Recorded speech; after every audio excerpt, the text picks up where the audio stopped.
ভারতীয় আগ্রাসন রুখতে আগরতলা অভিমুখে লং মার্চ, নয়াপল্টনে জনস্রোত, বিএনপির 3 সংগঠনের অংশগ্রহণ। বিকাল 5টার সময় প্রাইভেট পড়ে বাড়ি আসতেছিলাম, তখন গুলি লাগিছে। স্বৈরাচারী প্রেসিডেন্ট শেখ হাসিনার নির্দেশে অনেক ভাই হাত হারাইছে, পা হারাইছে, চোখ হারাইছে। আমরা তার প্রতিবাদ জানানোর জন্য রাস্তায় নামছি আজকে। গুম খুন করে ক্ষমতা দীর্ঘায়িত করে আওয়ামী লীগ, নির্যাতনের ভয়াবহতা তুলে ধরেন ভুক্তভোগীরা, বিচারের আশ্বাস। যারা মামলা বাণিজ্য করছে, যারা চাঁদাবাজি করছে, যারা আওয়ামী লীগকে পুনর্বাসনের চেষ্টা করছে, তাদের বিরুদ্ধেও কিন্তু ছাত্র জনতা ঐক্যবদ্ধ আছে। গণ অভ্যুত্থানের পর ধস নেমেছে ভারতের আয় উপার্জনে, দেশ বিরোধী সব চুক্তি বাতিলের দাবি, সম্পর্ক নতুন করে গড়ার তাগিদ। এবং আদানির যে লুটপাট তন্ত্র, তার বিরোধী একজন মানুষ হিসেবে আমি ডেফিনেটলি নিশ্চিতভাবে এই পদক্ষেপকে আমি সমর্থন ও সংহতি জানাই। বাইরে তোর 1 লাখ টাকা দিচ্ছি, তুই আমার নামটা বাদ দিয়ে দে। ঠিক আছে, তুই টাকা পয়সা নিয়ে আই। জুলাই অভ্যুত্থানের মামলা নিয়ে সাভার থানার এসআই এর লাখ টাকার বাণিজ্য, অস্বীকার রাজীব শিকদারের, প্রমাণ পেলে ব্যবস্থা। এবং সিরিয়ার অন্তর্বর্তী সরকার ক্ষমতা নেওয়ার পর দখলে মেতেছে ইসরায়েল, 2 দিনে শত শত বিমান হামলা।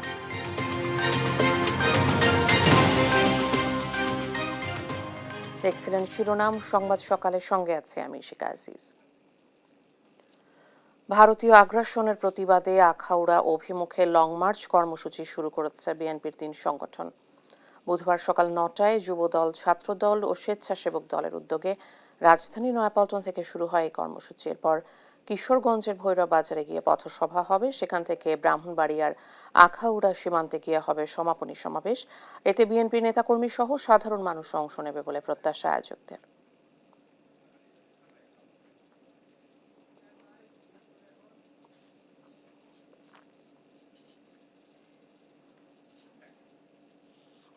এ নিয়ে আরো জানাতে নয়াপল্টন থেকে সরাসরি যুক্ত হচ্ছেন সহকর্মী শাহাদাত নিশাদ। নিশাদ, জনস্রোত কেমন দেখছেন আর ভারতীয় আগ্রাসন রুখতে কি বলছেন অংশগ্রহণকারীরা?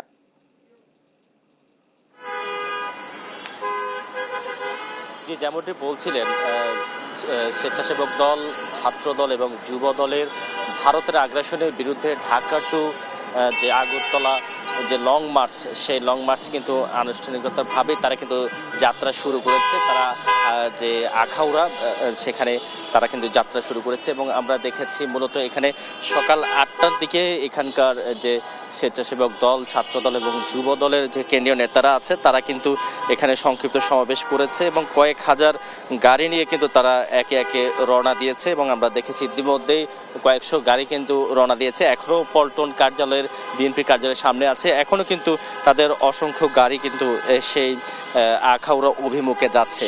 তো আসলে এই 3টি যে সংগঠন, সেই 3টি সংগঠনের যে নেতাকর্মীরা তারা যে বার্তা আসলে সংক্ষিপ্ত সমাবেশে দিয়েছে, বাংলাদেশের দূতাবাসে হামলা, পতাকা অবমাননা, ভারতের মিডিয়ায় বাংলাদেশের বিরুদ্ধে যে চলমান যে তথ্য সন্ত্রাস চলছে, বাংলাদেশের অভ্যন্তরীণ বিষয়ে যে অযথা হস্তক্ষেপ করা হচ্ছে, সেই বিষয়গুলো নিয়েই তারা মূলত লং মার্চের যাত্রা শুরু করেছে এবং একই সাথে তারা যে বিষয়টি জানিয়েছে, তাদের লং মার্চটি পল্টন থেকে ফকিরাপুল ইত্তেফাক মোড় হয়ে সেটি ফ্লাইওভারে উঠবে এবং এরপরে signboard, Chittagong road, Kashpur road এবং যে গাউসিয়া চনপাড়া, সেখান থেকে একই রোডে ভৈরব পৌঁছাবে এই লং মার্চটি এবং ভৈরবে তারা পথসভা করবে এবং সেই পথসভা করে আখাউড়ার যে স্থলবন্দর রয়েছে সেই স্থলবন্দর অভিমুখে তারা আবারও রওনা দিবে এবং সেখানেই তারা যে আগরতলা সেখানকার যে স্থলবন্দর রয়েছে সেই স্থলবন্দরে সেখানে তারা আবারও সংক্ষিপ্ত সমাবেশে যুক্ত হবে এবং তারপরে সেখান থেকে তারা যে বার্তাগুলো দেবে যেন বাংলাদেশের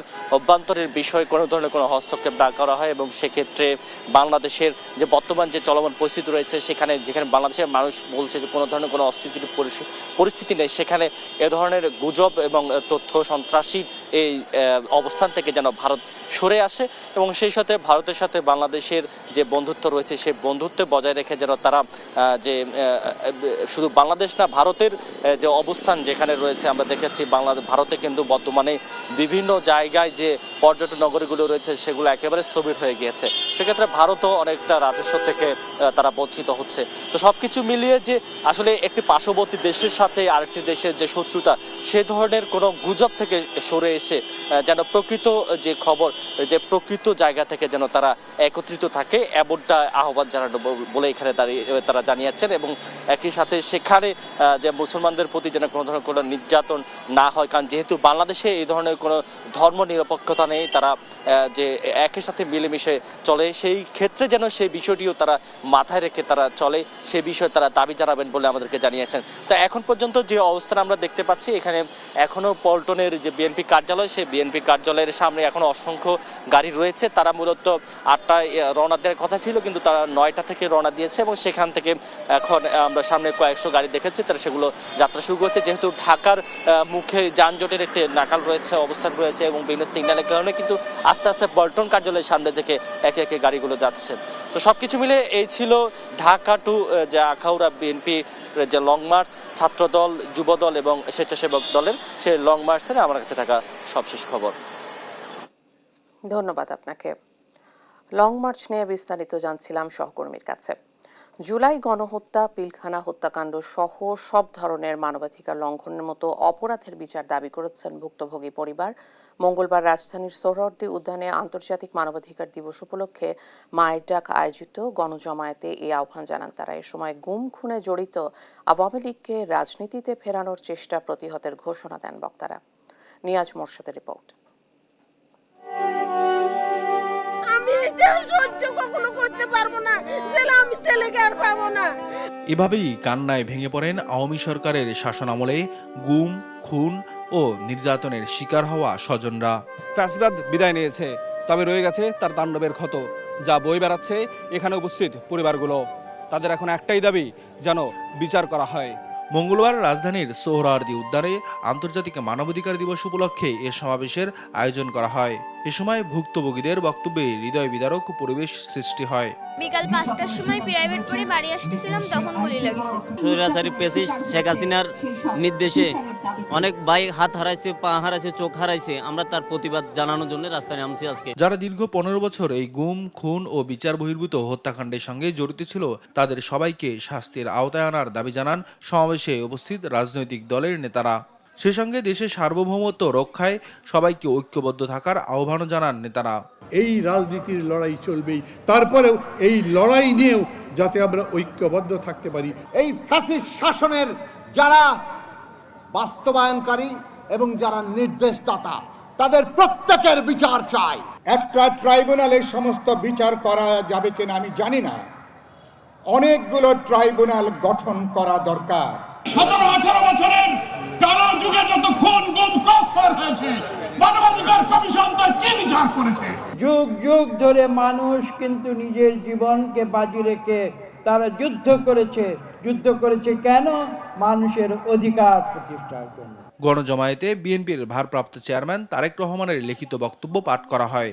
বক্তব্যে বলা হয়, বিএনপি ক্ষমতায় গেলে জবাবদিহিমূলক সরকার ও ন্যায় বিচার প্রতিষ্ঠা হবে। বিএনপিকে সরকার পরিচালনার দায়িত্ব দিলে ন্যায় বিচারের ভিত্তিতে সরকার পরিচালিত হবে ইনশাআল্লাহ। বৈষম্য বিরোধী ছাত্র আন্দোলনের নেতারা বলেন, ভারতের সাথে নতজানু হয়ে নয়, সম্পর্ক হবে ন্যায্যতার ভিত্তিতে।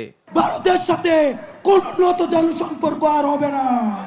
ভারতের সাথে আমাদের সম্পর্ক হবে ন্যায্যতার ভিত্তিতে, আমাদের ঈর্ষার ভিত্তিতে। ভারতের সাথে আওয়ামী লীগের যে সম্পর্ক করেছিল, সেই সম্পর্ক যদি আগামীতে তারা স্বপ্ন দেখে, সেই সম্পর্ক এই বাংলাদেশে আর কোনোদিন সফল হবে না। সব গুম, খুন ও হত্যার বিচারের আশ্বাস দিয়ে উপদেষ্টা নাহিদ ইসলাম হুঁশিয়ারি করে বলেন, মামলা বাণিজ্য যারা করবে তাদের বিরুদ্ধে কঠোর ব্যবস্থা নেওয়া হবে। যারা মামলা বাণিজ্য করছে, যারা চাঁদাবাজি করছে, যারা আওয়ামী লীগকে পুনর্বাসনের চেষ্টা করছে, তাদের বিরুদ্ধেও কিন্তু ছাত্র জনতা ঐক্যবদ্ধ আছে। সমাবেশে জাতিসংঘের প্রতিনিধি, স্থানীয় ও আন্তর্জাতিক মানবাধিকার কর্মীরা উপস্থিত ছিলেন।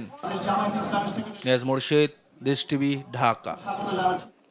বাংলাদেশে গণ অভ্যুত্থানের ধস নেমেছে ভারতের আয় উপার্জনে, পর্যটন কমেছে 90%, কমেছে আন্তর্জাতিক ফ্লাইটও। এই অবস্থায় দুই দেশের সম্পর্ক উন্নয়নে ঢাকা সফরে আসেন ভারতের পররাষ্ট্র সচিব বিক্রম মিশ্রি। তবে বাংলাদেশের স্বার্থবিরোধী সব ধরনের চুক্তি বাতিল করে নতুন সম্পর্ক নির্মাণের পরামর্শ বিশেষজ্ঞদের। একই মত ভারতের সিনিয়র সাংবাদিক ও বিশ্লেষকেরও। হাসান মাহমুদের রিপোর্ট। গণ অভ্যুত্থানের পর কোনোভাবেই থামছে না ভারতীয় মিডিয়ার প্রোপাগান্ডা, যা পানি ঢালছে দুদেশের সম্পর্কে। নেতিবাচক প্রভাব পড়ছে বাণিজ্যেও। প্রতিবছর বাংলাদেশ থেকে ভারতীয়রা কমপক্ষে $4 বিলিয়ন রেমিটেন্স নিয়ে যায়। রপ্তানি থেকে আয় হয় অন্তত $14 বিলিয়ন। ভারতের $16 বিলিয়ন পর্যটন খাতে বরাবরই বড় অবদান বাংলাদেশি পর্যটকদের। তবে গণ অভ্যুত্থানের পর কমেছে ভারতে যাওয়া বাংলাদেশির সংখ্যা, অর্ধেকে নেমেছে ফ্লাইট সংখ্যা। সম্পর্ক অবনতির প্রভাব পড়েছে ভারতের অভ্যন্তরীণ অর্থনীতিতে। তবে সম্পর্ক উন্নয়নে সোমবার বাংলাদেশে আসেন ভারতের পররাষ্ট্র সচিব বিক্রম মিশ্র। দুদেশের সম্পর্ক উন্নয়নে ভারতের অবস্থান জানান দুই দেশের পররাষ্ট্র সচিব। তবে বিশ্লেষকরা বলছেন, স্বৈরাচার সরকারের সময়ে হওয়া দেশবিরোধী অসংখ্য চুক্তির কারণে ক্ষতিগ্রস্ত হচ্ছে বাংলাদেশ। এ অবস্থায় দুদেশের চুক্তিগুলো পুনর্মূল্যায়ন জরুরি বলে মনে করছেন তারা। সবচেয়ে ভালো চুক্তি হচ্ছে সেটা যেটা দুই দেশের জন্য সুফল বয়ে আনবে, উইন উইন যেটাকে বলা হয়। অভিন্ন নদীর পানি ডাইভার্ট করা নিয়ে অসন্তোষ আছে, আমাদের বর্ডার কিলিংস নিয়ে অসন্তোষ আছে, আমাদের অসম বিদ্যুৎ চুক্তি করা নিয়ে একটা অসন্তোষ আছে, আমাদের অসম ট্রানজিট চুক্তি করা নিয়ে একটা অসন্তোষ আছে। সার্বিকভাবে অসন্তোষটা গড়ে উঠেছে। এসব চুক্তি ভারতের জনগণের নয়, বিশেষ গোষ্ঠীকে সুবিধা দিতে করা হয়েছে বলে মনে করেন দেশটির সিনিয়র সাংবাদিক ও বিশ্লেষকরা। চুক্তি প্রকাশ, পর্যালোচনা, প্রয়োজনে বাতিলের পরামর্শ তাদের। যদি এই চুক্তিগুলি সাম্যের ভিত্তিতে প্রতিষ্ঠিত না হয়, সমতার ভিত্তিতে চুক্তিগুলি স্বাক্ষরিত না হয়ে থাকে, আমি নিঃসন্দেহে মনে করি অন্তর্বর্তীকালীন সরকারের উচিত এই চুক্তিগুলি বাতিল করা। ইতিমধ্যেই আমি দেখছিলাম যে আদানির সঙ্গে যে বিদ্যুৎ চুক্তি, সেই সংক্রান্ত খানিকটা পদক্ষেপ নিয়েছে অন্তর্বর্তীকালীন সরকার। আমি একজন ভারতীয় নাগরিক হিসেবে এবং আদানির যে লুটপাট তন্ত্র তার বিরোধী একজন মানুষ হিসেবে আমি ডেফিনেটলি নিশ্চিতভাবে এই পদক্ষেপকে আমি সমর্থন ও সংহতি জানাই। পররাষ্ট্র সচিব পর্যায়ের বৈঠক দুদেশের সম্পর্কে ইতিবাচক পরিবর্তন আনবে বলেই মনে করছেন বিশ্লেষকরা। আমাদের দেশকে বুঝে নিতে হবে যে বাংলাদেশ কিভাবে চলবে, বাংলাদেশে কারা শাসন করবে, এটা বাংলাদেশিদের নিজস্ব ব্যাপার। আমাদের এর মধ্যে মাথা ঘামানোর কোনো দরকার নেই। হাসান মাহমুদ, দেশ টিভি, ঢাকা।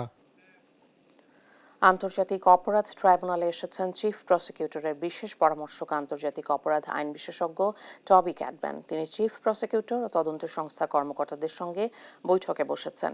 বুধবার সকালে এই বৈঠক শুরু হয়। বৈঠকে জুলাই আগস্ট গণহত্যার বিচার প্রক্রিয়া নিয়ে আলোচনা হচ্ছে। এতে চিফ প্রসিকিউটর তাজুল ইসলাম, অতিরিক্ত অ্যাটর্নি জেনারেল পদমর্যাদার প্রসিকিউটর মিজানুল ইসলাম এবং তদন্ত সংস্থার প্রধানরা রয়েছেন। এর আগে বাংলাদেশের আন্তর্জাতিক অপরাধ ট্রাইব্যুনালের চিফ প্রসিকিউটর মোহাম্মদ তাজুল ইসলামের বিশেষ পরামর্শক হিসেবে নিয়োগ দেওয়া হয় যুক্তরাজ্য থেকে আসা টবি ক্যাডম্যানকে।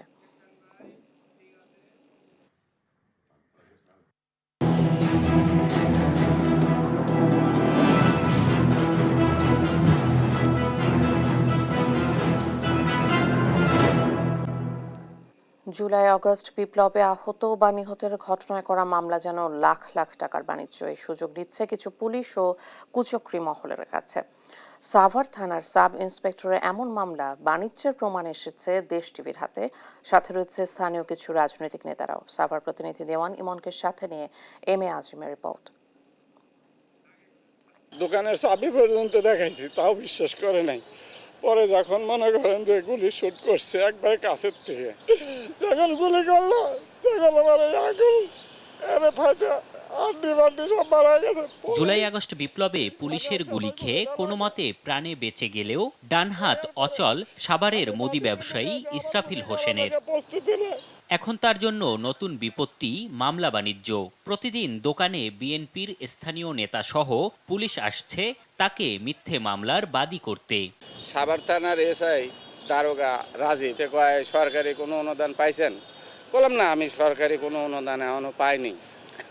সরকারি অনুদান এর আগে দিয়ে দিল 2 লাখ টাকা, আপনি তো পান নাই। তে আপনি আইসেন, আপনি কিছু অনুদান নিয়ে দেবো না। আমাকে নিয়ে গেল হলো কোর্টে, নিয়ে রাখলাম কোর্টে। তখন কয় যে আপনার তো কেস হলো ডকুমেন্টস, ডকুমেন্টস ছাড়া তো সরকারও দিবে না, কেউই দিবে না। বর্তমানে সাভার থানার sub inspector Rajib Sikdar mobile ফোনে 150 জনের বিরুদ্ধে মামলা সাজিয়ে বাদী হবার প্রস্তাব দেন ইসরাফিলকে।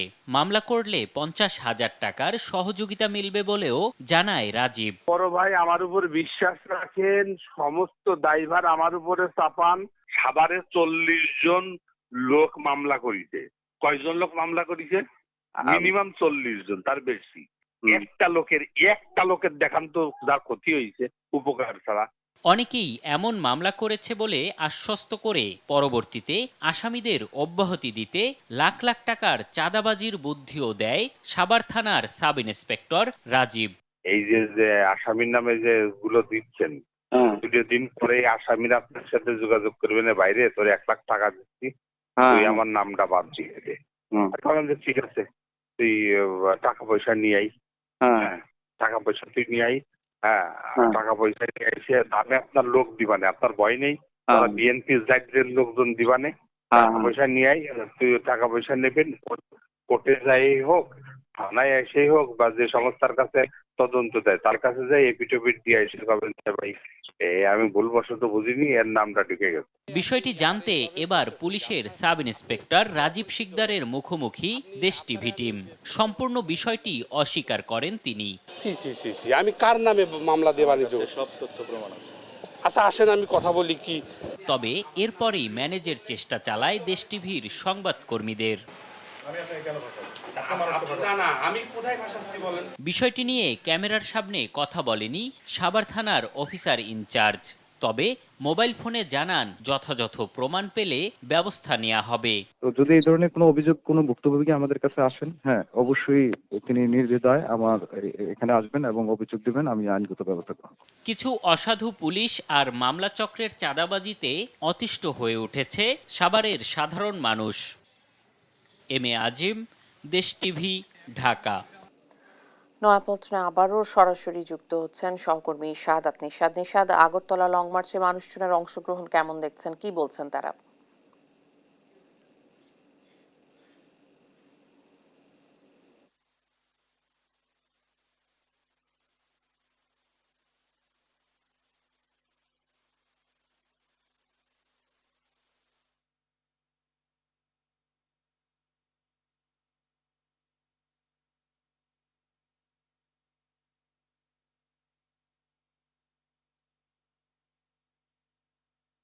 দেখছি এখন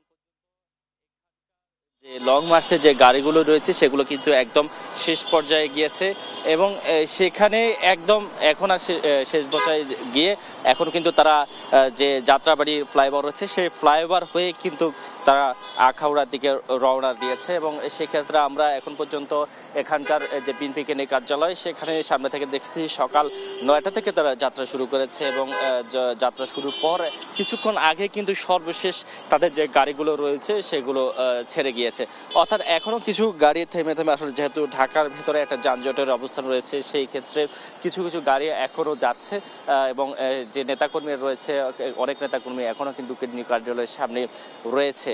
তো সবকিছু মিলিয়ে এখন যে অবস্থান আমরা এখানে লক্ষ্য করতে পারছি তারা মূলত এখান থেকে যে রওনা দিয়েছে এবং সেক্ষেত্রে কয়েক হাজার গাড়ি নিয়ে তারা সেখানে রওনা দিয়েছে ছাত্রদল, যুবদল এবং স্বেচ্ছাসেবক দলের নেতাকর্মীরা এবং সেখান থেকে তারা এখানকার যে সংক্ষিপ্ত সমাবেশের যে বার্তাটি দিয়েছে অর্থাৎ যে বাংলাদেশের অভ্যন্তরীণ বিষয়ে যে ষড়যন্ত্রগুলো সে ষড়যন্ত্রের বিষয় যেন ভারত অভ্যন্তরীণ ষড়যন্ত্র না করে বন্ধু রাষ্ট্র হিসেবে যেন বন্ধুই থাকে এবং সেই ক্ষেত্রে যে পারস্পরিক সহযোগিতা সেই সহযোগিতা বাংলাদেশ এবং ভারতের যে আগের মতো অবস্থান থাকবে বলেও তারা প্রত্যাশা করেছেন এবং সেক্ষেত্রে শান্তি শৃঙ্খলভাবে তারা আখাউড়ার যে স্থলবন্দর রয়েছে আখাউড়া সেখানে তারা অবস্থান করবেন এবং সেখানে মূলত তারা সংক্ষিপ্ত সমাবেশ করে সেই বার্তাগুলো পৌঁছাবেন বলে আমাদেরকে জানিয়েছেন। তো এ ছিল বিএনপির নয়াপল্টন কার্যালয়ের সামনে থেকে আমার কাছে থাকা সবশেষ খবর। নিশাদ, ধন্যবাদ আপনাকে। তথ্যই শক্তি, জানবো জানাবো, দুর্নীতি রুখবো এই স্লোগানে সাতক্ষীরায় অনুষ্ঠিত হচ্ছে 2 দিন ব্যাপী তথ্য মেলা। এ নিয়ে বিস্তারিত জানাতে যুক্ত হচ্ছেন সহকর্মী শরীফুল্লাহ কায়সার সুমন। সুমন, কি কি আয়োজন থাকছে এই মেলায়? ইশিকা, দাঁড়িয়ে আছি সাতক্ষীরার সচেতন নাগরিক কমিটি আয়োজিত এবং সাতক্ষীরা জেলা প্রশাসনের সহযোগিতায় যে তথ্যমেলা অনুষ্ঠিত হচ্ছে সাতক্ষীরা শহীদ আব্দুর রাজ্জাক পার্কে। আমি সেখানেই এই মেলার তথ্যমেলার মধ্যেই উপস্থিত আছি। তথ্যই শক্তি, জানবো জানাবো, দুর্নীতি রুখবো এই প্রতিপাদ্যে এই মেলাটি অনুষ্ঠিত হচ্ছে। এই মেলাটি সচেতন নাগরিক কমিটি সনা শনাক এটি অনেকবারই আয়োজন করেছে এবং এই আয়োজনটি সৃজনশীল। এই আয়োজনের মধ্যে নতুনদের একটা কিন্তু জাগরণ লক্ষ্য করা যায়, তাদের মধ্যে একটা উৎসাহ লক্ষ্য করা যায়। তারা অনেক কিছু জানতে পারে। এই যে সরকারি, বেসরকারি, আধা স্বায়ত্তশাসিত বিভিন্ন প্রতিষ্ঠান রয়েছে, সেই প্রতিষ্ঠানের সেবাগুলো সম্পর্কে জানতে পারে। এবং টিআইবি বা টিআইবির বন্ধুপ্রতিম প্রতিষ্ঠান সচেতন নাগরিক কমিটি তারা মনে করে যে তথ্য জানানোর মধ্য দিয়েই দুর্নীতি অনেকাংশেই কমে আসতে পারে। আমি আয়োজক প্রতিষ্ঠানের একজন সংগঠকের সাথে কথা বলছি, কোন উদ্দেশ্যে এই আয়োজন এবং এর সাড়া পাচ্ছেন কেমন? ধন্যবাদ আপনাকে। আসলে শনাক টিআইবি এই অনুষ্ঠান আয়োজন করেছে তথ্য প্রত্যাশী মানুষের তথ্য জানার জন্য। সরকারি বেসরকারি প্রতিষ্ঠানের যে সেবার যেসব তথ্য রয়েছে সেগুলো যাতে সাধারণ মানুষের কাছে সহজলভ্য হয় এবং মানুষ যাতে তথ্য জেনে সঠিক মূল্য দিয়ে দুর্নীতিমুক্তভাবে সেবা পায়, সেই জন্যই এই আজকের এই তথ্য মেলা আয়োজন করা হয়েছে। আজকে তথ্য মেলার সমাপনী দিন। গতকালকে এর উদ্বোধন ঘোষণা করেছেন সাতক্ষীরার পুলিশ সুপার জনাব। হ্যাঁ, আমরা একটু নতুনদের সাথে কথা বলবার চেষ্টা করছি। কেমন লাগছে এই তথ্য মেলায় এসে এবং কি নতুন মনে হচ্ছে? তথ্য মেলায় এসে তো খুবই ভালো লাগছে। আমরা যে তথ্য প্রাপ্তির সকল বিষয়ে মানুষকে জানাতে পারছি, সম্পর্কে মানুষকে জানাতে পারছি, এটাই আমাদের জন্য অনেক বড় পাওয়া। তথ্য জানতে এসেছে, তবে সে বলছে জানাতে এসেছে। যাই হোক, আমরা নিশ্চয়ই যারা এখানে উপস্থিত আছে, আমি একটু দেখানোর চেষ্টা করছি। এখানে ফায়ার সার্ভিস আছে, জেলা পুলিশ আছে, জেলা প্রশাসন আছে, সিভিল সার্জন আছে, বিআরটি আছে। এইসব প্রতিষ্ঠানগুলো আসলে বিভিন্ন সেবা দিয়ে থাকে। আবার সেবার ক্ষেত্রে আমরা অনেক বিড়ম্বনার কথা শুনে থাকি। সেই বিড়ম্বনা যাতে না থাকে, এটি আমরা নাগরিকদের সাথে কথা বলেছি। তাদের প্রত্যাশার জায়গাটি হচ্ছে এই বিড়ম্বনাগুলো যাতে এখানে যেগুলো লক্ষ্য করা যায়, সেই লক্ষণীয় বিড়ম্বনাগুলো যেভাবেই হোক যেন কমে, দুর্নীতি কমে এবং মানুষের সেবা যেন প্রবাহমান হয়। এই ছিল সাতক্ষীরার এই যে তথ্য মেলা, সেই তথ্য মেলার সর্বশেষ শিক্ষা। সুমন, অনেক ধন্যবাদ আপনাকে। সচেতন নাগরিক কমিটি আয়োজিত সাতক্ষীরায় তথ্য মেলা নিয়ে বিস্তারিত জানছিলাম সহকর্মীর কাছে। মেহেরপুর জেনারেল হাসপাতালের নতুন ভবন হস্তান্তর জটিলতায় চালু না হওয়ায় ব্যাহত হচ্ছে চিকিৎসা সেবা। পুরাতন ভবনের বারান্দায় গাদাগাদি করে থাকতে হচ্ছে রোগীদের। এদিকে স্বাস্থ্য বিভাগ বলছে সেবা প্রদানের পরিবেশ তৈরি হয়নি নতুন ভবনে। অন্যদিকে গণপূর্ত বিভাগ বলছে নকশা অনুযায়ী সম্পন্ন হচ্ছে ভবনের কাজ। জাহিদুর রহমানের তথ্য ও ছবিতে বিস্তারিত ডেস্ক রিপোর্টে। সাইনবোর্ডে 250 শয্যার হাসপাতাল হলেও আসল চিত্রটা একেবারেই ভিন্ন। এ পর্যন্ত একজন রোগীরও সেবা নেয়ার সুযোগ হয়নি মেহেরপুর জেনারেল হাসপাতালের নতুন এ ভবনে। 72 কোটি 50 লাখ টাকা ব্যয়ে নির্মিত হয় হাসপাতালের 8তলা ভবন। 2023 সালে ভবনটির উদ্বোধন করা হলেও নানা ত্রুটির অভিযোগ এনে হাসপাতালটিতে সেবা কার্যক্রম শুরু করছে না কর্তৃপক্ষ। চাপ থাকায় পুরাতন ভবনের মেঝে কিংবা বারান্দায় থেকে চিকিৎসা নিতে হচ্ছে রোগীদের। মানুষের চলাচলের পথ, সেই পথের পাশে আমরা জায়গা পাই। বাচ্চাকে নিয়ে হাসপাতালে ভর্তি হয়েছি। এখানে যে পরিমাণ ব্যবস্থাপনা আছে তার চেয়ে 3-4 গুণ রোগী বেশি। এখানে সবারই সমস্যা আছে, ঠিক আছে। এখানে যে বসে, যেখানে এই যেমন জায়গাতে যাচ্ছে, ঠিক আছে, এই যে পায়ে ধুলো নোংরা এখানে আসি, তাই নাকে আসছি, আসছি, কিন্তু যদি বেড থাকতো সমস্যা হতো না। কিন্তু সেবা নিতে এসে মানুষ যারা ভর্তি হয় তারা খুব অনেক কষ্ট করে, কারণ জনসংখ্যা অনুসারে হাসপাতালের সিট সংখ্যা খুবই সীমিত।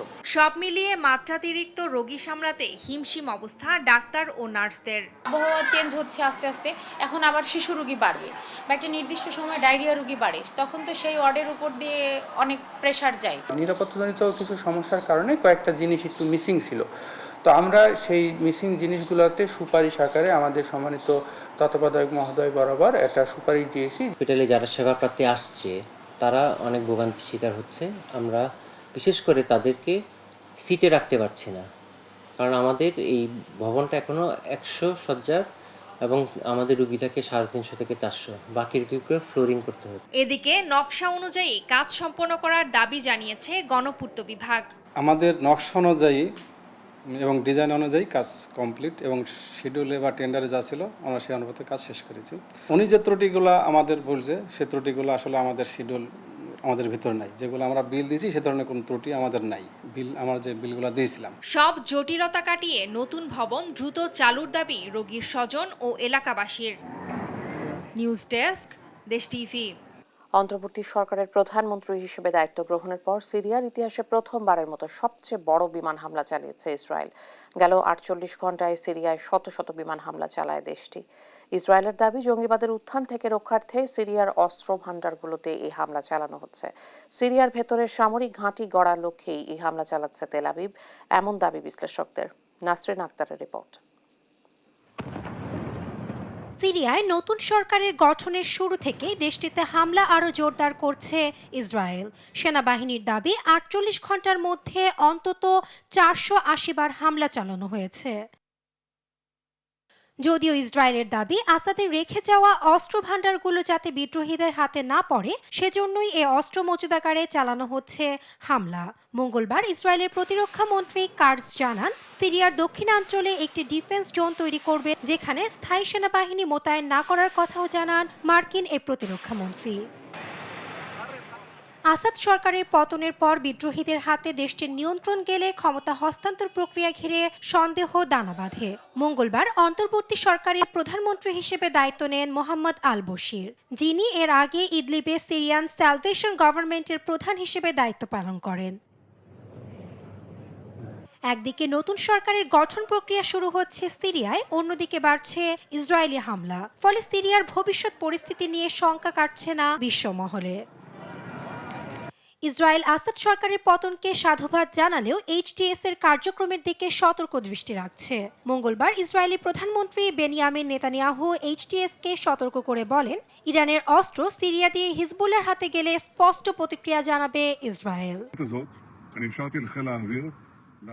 আমরা সিরিয়ায় নতুন সরকারের সাথে ভালো সম্পর্ক রাখতে চাই, কিন্তু এ সরকার যদি সিরিয়ায় ইরানের পুনঃ উত্থাপন অনুমতি দেয় অথবা ইরানের সমরাস্ত্র আদান প্রদান করতে দেয়, আমরা জোরালো প্রতিক্রিয়া জানাবো। আগে সরকারের সাথে যেমনটি হয়েছিল তেমনটি তাহলে এ সরকারের সাথেও ঘটবে। তবে সিরিয়ার ভূখণ্ডে যে কোনো হামলার বিরোধিতা করেছে জাতিসংঘ। জাতিসংঘের মহাসচিব অ্যান্তোনিও গুতেরেসের মুখপাত্র স্টেফেন দুজারিক ইসরায়েলি হামলা বন্ধ হওয়া উচিত বলে জানান। দেশটিতে যেন বিভিন্ন সশস্ত্র দলগুলোর মধ্যে কোনো দ্বন্দ্ব তৈরি না হয় সে বিষয়েও সতর্ক করেন। আমরা সিরিয়ার ভূখণ্ডে যে কোনো হামলার বিরোধী। আমি মনে করি এটা সিরিয়ার জন্য একটি ঘুরে দাঁড়ানোর সময়। কোনোভাবেই এই নাজুক সময়ের সুযোগ নেওয়া উচিত না প্রতিবেশী দেশগুলোর। 13 বছরের গৃহযুদ্ধের পর এইচটিএস বিদ্রোহীদের হাত ধরে মুক্ত হয় সিরিয়ার জনগণ। তবে শীঘ্রই দেশটির ভবিষ্যৎ নিয়ে দুশ্চিন্তা কাটছে না বিশ্লেষকদের। নাসরিন আক্তার, নিউজ ডেস্ক, দেশ টিভি।